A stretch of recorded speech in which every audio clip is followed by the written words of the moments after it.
భగవంతుడిని చేరుకోవడానికి అత్యంత సులభమైన దారేంటో మీకు తెలుసా? గంటల తరబడి తపస్సు చెయ్యాలా, లేక వేల కిలోమీటర్లు నడవాలా? ఏది అవసరం లేదు. కేవలం ఈ 9 మార్గాల్లో ఏదో ఒకటి అనుసరిస్తే చాలు. ప్రహ్లాదుడు, హనుమంతుడు, అర్జునుడు వీరంతా వేర్వేరు మార్గాల్లో వెళ్ళినా ఒకే లక్ష్యాన్ని ఎలా చేరుకున్నారు? వారిని మోక్షానికి నడిపించిన ఆ 9 సూత్రాలు ఏంటి? మీరు ప్రతిరోజూ చేసే పూజ లేదా మీరు వినే భక్తి పాటలు నవవిధ భక్తి మార్గాల్లో ఏ రకానికి చెందుతాయో మీకు తెలుసా? మిత్రులారా, భగవంతుడిని చేరుకోవడానికి 9 రహస్య మార్గాలున్నాయని మన పురాణాలు చెబుతున్నాయి. వీటినే నవవిధ భక్తి మార్గాలు అంటారు. హనుమంతుడు సేవ ద్వారా, అర్జునుడు స్నేహం ద్వారా ఆ పరమాత్మను ఎలా చేరుకున్నారో, అదేవిధంగా మనం కూడా మనకు నచ్చిన మార్గంలో మోక్షాన్ని ఎలా పొందాలో ఈ వీడియోలో వివరంగా తెలుసుకుందాం. వీడియోని చివరి వరకు చూడండి, ఎందుకంటే చివరలో మీకు ఏ మార్గం సరిపోతుందో మీరే నిర్ణయించుకోవచ్చు.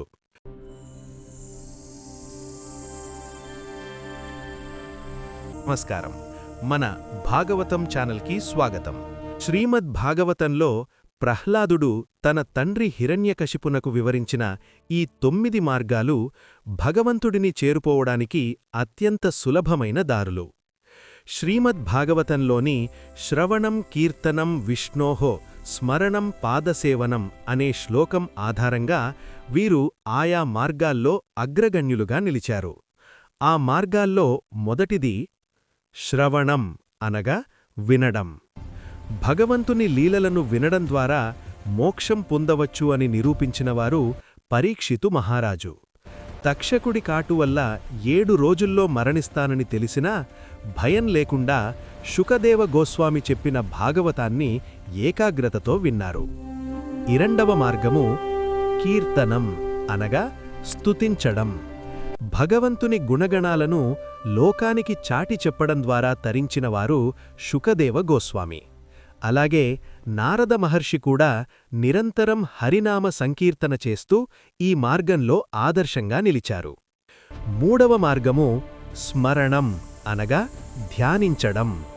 తండ్రి ఎన్ని కష్టాలు పెట్టినా ఏ సమయంలోనైనా నిరంతరం మనసులో ఓం నమో నారాయణాయ అంటూ హరిని స్మరించినవారు ప్రహ్లాదుడు. నాలుగవ మార్గము పాదసేవనం అనగా పాదాలను సేవించడం.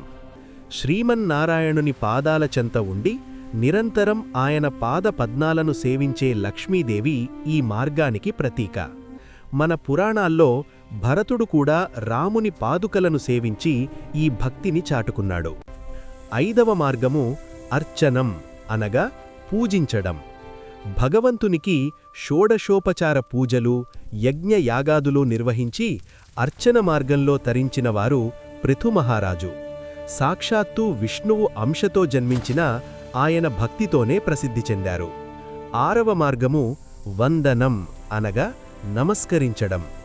శ్రీకృష్ణుణ్ణి దర్శించుకోవడానికి వెళ్లుతున్నప్పుడు కృష్ణుని పాదముద్రలు కనిపించగానే రథం దిగి ఆ మట్టికి సాష్టాంగ నమస్కారం చేసిన భక్తుడు అక్రూరుడు. వినయంతో కూడిన వందనం ఆయన భక్తి మార్గం. ఏడవ మార్గము దాస్యం అనగా సేవ చెయ్యడం. రామదాసుడినిగా తన్ను తాను ప్రకటించుకొని రాముడిని యజమానిగా, తనను సేవకుడిగా భావించి సమస్త కార్యాలను నిర్వహించినవారు హనుమంతుడు. దాస్యభక్తికి ఆయనే నిలువెత్తు నిదర్శనం. ఎనిమిదవ మార్గము సఖ్యం అనగా స్నేహం. భగవంతుడైన కృష్ణుణ్ణి తన ప్రాణమిత్రుడిగా, సఖుడిగా భావించి తన కష్టసుఖాలను పంచుకున్నవారు అర్జునుడు. అందుకే కృష్ణుడు ఆయనకు గీతోపదేశం చేసేంతటి సాన్నిహిత్యాన్ని ఇచ్చారు. తొమ్మిదవ మార్గము ఆత్మనివేదనం అనగా సమర్పించుకోవడం. తన సంపద, సామ్రాజ్యం, చివరికి తన శరీరాన్ని కూడా వామనుడి పాదాల చెంత అర్పించి నేను అనే అహంకారాన్ని వదులుకున్నవారు బలిచక్రవర్తి. వీరంతా ఒక్కొక్క మార్గంలో సిద్ధులయ్యారు. కాని శుకదేవ గోస్వామి మాత్రం వీటిలో అత్యంత ముఖ్యమైన కీర్తనం ద్వారా మనకు భాగవతాన్ని అందించారు. ఈ వీడియో మీకు నచ్చితే ఈ నవవిధ భక్తి మార్గాలు అందరికీ షేర్ చేయండి. అలాగే ఈ వీడియోపై మీ అభిప్రాయాన్ని కామెంట్ చేయండి. ఇలాంటి మరిన్ని ఆధ్యాత్మిక విశేషాల కోసం మా ఛానల్ని సబ్స్క్రైబ్ చేసుకోండి.